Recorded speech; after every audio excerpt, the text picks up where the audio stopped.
They left after the village went quiet. It was a moonless night, the kind where the sky was so dark it felt close, like a ceiling pressing down. Stars burned white and sharp above the tree line. Adaize had tied her wrapper tightly around herself and worn nothing that would make noise.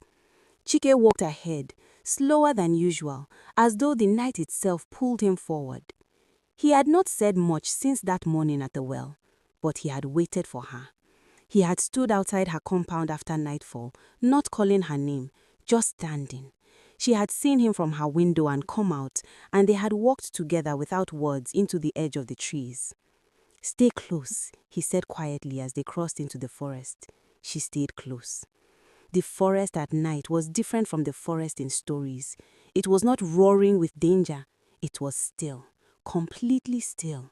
Not the stillness of empty things, but the stillness of a room full of people who have all stopped talking at once, like the trees were listening.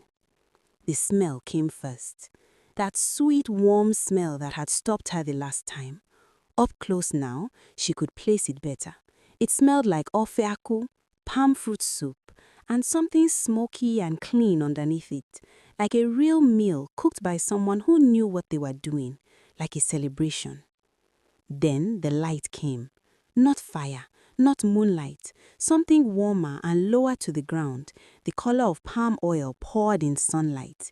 It came from the clearing ahead, around the Odala tree. Adaize grabbed Chike's hand without thinking. He did not pull away. They stood at the edge of the clearing and she saw them. They were seated around the roots of the massive tree. She could not count them. Every time she tried, the number felt different. They were dressed in white, and they were eating, and they were talking to each other in that slow, layered Igbo that she had heard from a distance before. They looked real. They looked like people. They looked like grandparents and parents and uncles, old faces and young faces, all of them carrying the particular kind of peace that meant they had nothing left to fear. One of them looked up, a woman, youngish, with Chike's exact eyes in a woman's face. She looked at Adaize. Adaize did not run.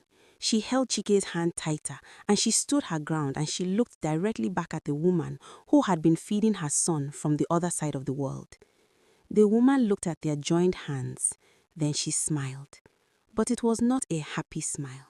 It was the smile of someone who has just understood something difficult. The smile of someone reading the end of a story before they are ready. She said one word softly in Igbo. Ochicho.